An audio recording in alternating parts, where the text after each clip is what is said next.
अस्सलामुअलैकुम and welcome back. Hopefully आप लोग सब बहुत ठीक ठाक होंगे। तो आज का न्यू व्लॉग स्टार्ट करते हैं। आज के व्लॉग में मैं आपके साथ शेयर करूंगी इटली के स्कूल्स के बारे में इन्फॉर्मेशन, इटली की एजुकेशन के बारे में या इटली के स्कूल्स के बारे में इन्फॉर्मेशन। ये क्योंकि बहुत ज़्यादा चीज़ें इस बारे में पूछी जाती हैं कि वहाँ पे स्टडीज़ का क्या सिस्टम है और किस तरह है। तो वो मैं बताऊँगी आज आपको कि इटली के स्कूल्स की क्या डिटेल्स हैं और वहाँ पर क्या क्या कुछ होता है। तो पहले नंबर पे तो यहाँ पे होता है स्कोला ज़ीलो बोलते हैं उसको, और स्कोला नीदो भी बोलते हैं। जैसे किंडर गार्डन होता है ना, किंडर गार्डन होता है बच्चों के लिए, या नर्सरी कह सकते हैं आप, हमारे पाकिस्तान में जैसे बोलते हैं।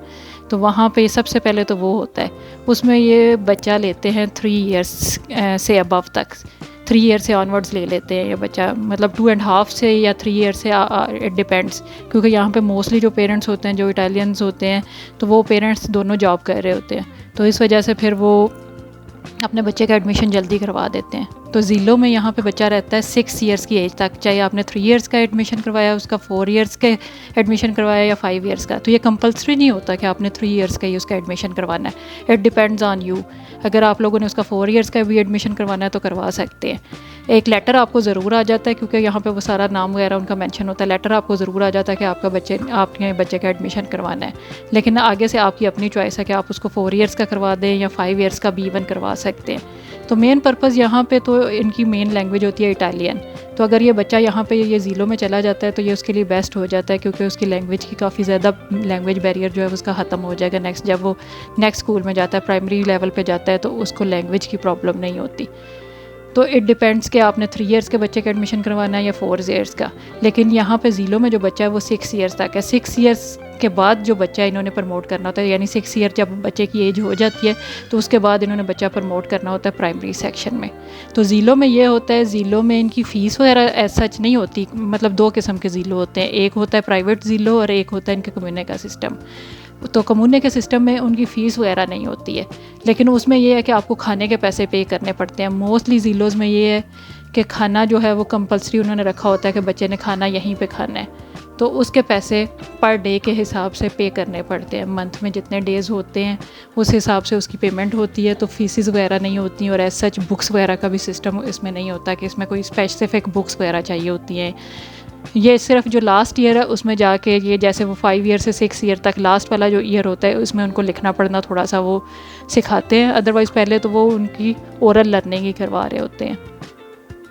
तो आई होप कि आपको ज़ीलो का सिस्टम इनका समझ आ गया होगा। अगर कोई और भी क्वेश्चंस हुए तो कमेंट सेक्शन में पूछ लीजिएगा। I will be happy to answer you. Next इनका स्टार्ट होता है जी स्कूल का सिस्टम। तो उसको बोलते हैं स्कोला प्रीमारिया। प्रीमारिया आपको वैसे ही आइडिया हो गया होगा कि प्राइमरी से बोलते हैं, जैसे 1 क्लास से लेके 5 क्लास तक। अच्छा, इनके सारे ये जो सिस्टम्स हैं ना, ये थोड़े से डिफरेंट है। ज़ीलो इनका डिफरेंट होता है, 1 से 5 तक इनका स्कूल का सिस्टम डिफरेंट होता है, और फिर आगे से ऑनवर्ड स्कूल की बिल्डिंग डिफरेंट होती है।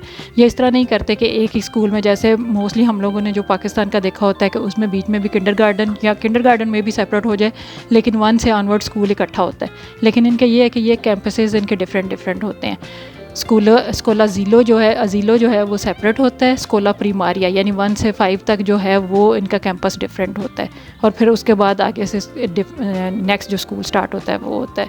तो स्कोला प्रीमारिया का भी इनका यही सिस्टम है कि मोस्टली इनकी टाइमिंग जो होती है वो सुबह 8 बजे से लेकर 4 बजे तक होती है। ज़ीलो का ये है कि वो आप अकॉर्डिंग टू योर चॉइस, अगर तो प्राइवेट ज़ीलो है तो जिस तरह की जॉब्स की अगर है नोयत किसी की, तो वो उस तरह उसको कर सकते हैं, मैनेज कर सकते हैं कि किस टाइम पे उन्होंने लेना है, किस टाइम पे उनको छोड़ना है। लेकिन जो कम्यूने का ज़ीलो होता है उसमें उनकी टाइमिंग जो होती है वो भी सुबह 8 से 4 बजे तक होती है। तो इस वजह से वहाँ पे खाना मस्ट होता है। तो आगे स्कोला प्रीमारिया में भी मोस्टली इनकी टाइमिंग जो होती है वो 8 से 4, लेकिन 8 से 4 का मतलब है कि 8:30 से 4 बजे तक। 8:30 से 12:30 पहले इनका होता है, 12:30 पे इनकी लंच ब्रेक होती है। लंच ब्रेक 12:30 से 2 बजे तक होती है। तो उस वक्त बच्चे घर आ जाते हैं और 2 बजे दोबारा उन्होंने स्कूल में एंटर होना होता है, और फिर वो 4 बजे उनकी छुट्टी का टाइम होता है। तो यहाँ पे भी स्कोला प्रीमारिया में भी फ़ीस नहीं होती इनकी, लेकिन इनकी बुक्स और बाकी स्टेशनरी वगैरह वो सब कुछ आपने खुद बाय करना होता है। और एक इनकी मज़े की बात यह है कि इनके स्कूल्स में यूनिफॉर्म का कोई सिस्टम नहीं है। इनका कोई स्पेसिफिक यूनिफॉर्म नहीं है। ये घर के कपड़ों में, इनका तो स्टार्ट से ही यूनिवर्सिटी वाला सिस्टम स्टार्ट हो जाता है कि इन्होंने विदाउट यूनिफॉर्म जाना है। ज़ीलो में भी आगे सारे स्कूल्स का भी सिस्टम इनका यही है। तो यहाँ पे वो यूनिफॉर्म वाली बैरियर नहीं होता। एक लिहाज से यूनिफॉर्म अच्छा भी होता है, अच्छा लगता है, डिसिप्लिन लगता है, लेकिन दूसरी तरह वैसे भी अच्छा है कि बच्चों को एंजॉय करते हैं, वो इजी रहते हैं डेली कपड़े वगैरह चेंज करके जाने में उस तरह। तो ये चॉइसेस पे डिपेंड करता है कि किसको क्या अच्छा लगता है, लेकिन चॉइसेस से भी ज़्यादा अब जिस जगह का जो सिस्टम है वो ओबे करना होता है। अगर है यूनिफॉर्म तो उन्होंने पहनना होता है, अगर नहीं है तो फिर नहीं पहनना होता। लेकिन ये स्कूल से, पाकिस्तान में तो ये होता है ना कि वहाँ पे डिफरेंट प्राइवेट स्कूल्स हैं, तो वहाँ पे स्कूल के यूनिफॉर्म से आइडिया हो जाता है कि ये स्कूल के बच्चे हैं, या उनका कोई मोनोग्राम या कोई बैज वगैरह शर्ट्स पे लगा होता है, जिससे आइडिया हो जाता है। लेकिन यहाँ पे एक ही स्कूल होता है कमूने का, यहाँ पे कोई प्राइवेट स्कूल्स वाला सिस्टम उस तरह का नहीं है कि आप डिफरेंट स्कूल्स में एडमिशन करवा सकते हैं जहाँ आपका दिल करे।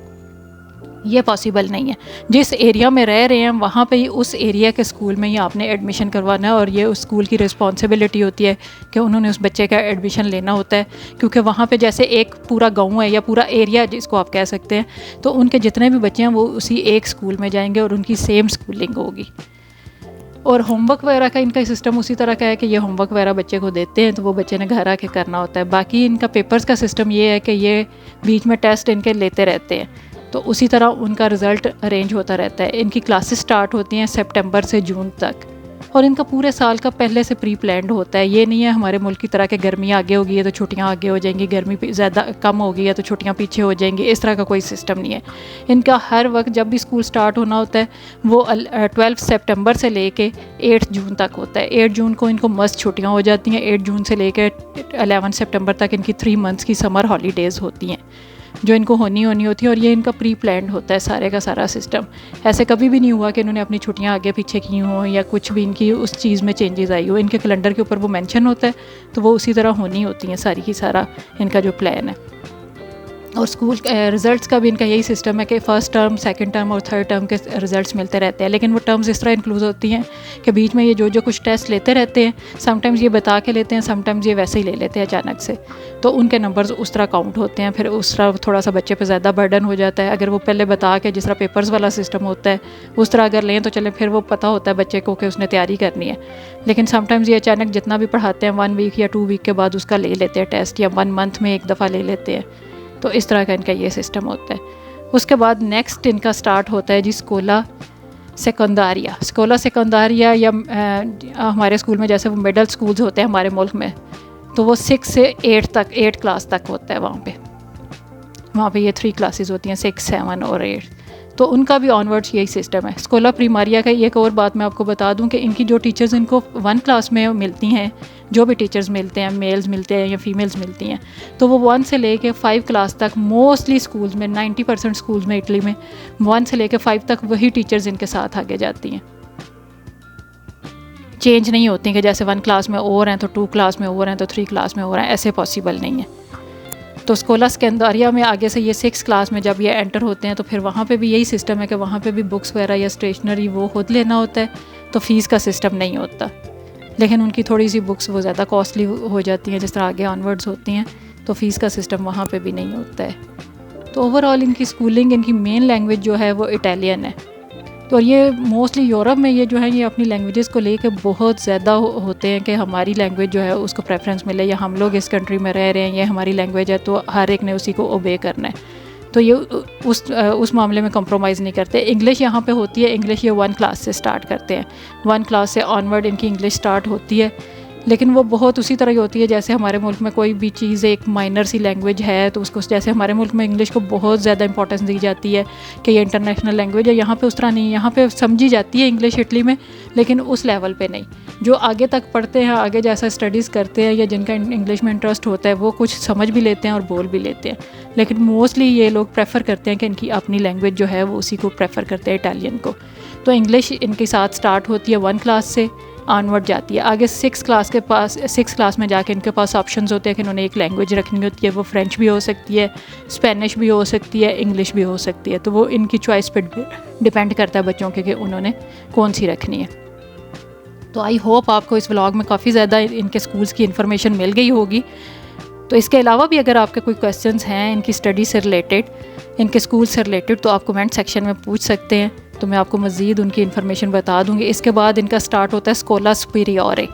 तो उसके बारे में मैं नेक्स्ट व्लॉग बनाऊंगी और आगे से डिटेल में आपको स्कूला सुपीरियर और उसकी आगे से यूनिवर्सिटी और आगे से जो इनके डिप्लोमास वगैरह होते हैं उसके बारे में इंफॉर्मेशन दूंगी। अगर आप लोग इंटरेस्टेड हुए तो ज़रूर बताइएगा कमेंट सेक्शन में। अब मिलेंगे नेक्स्ट व्लॉग में। Thanks for watching.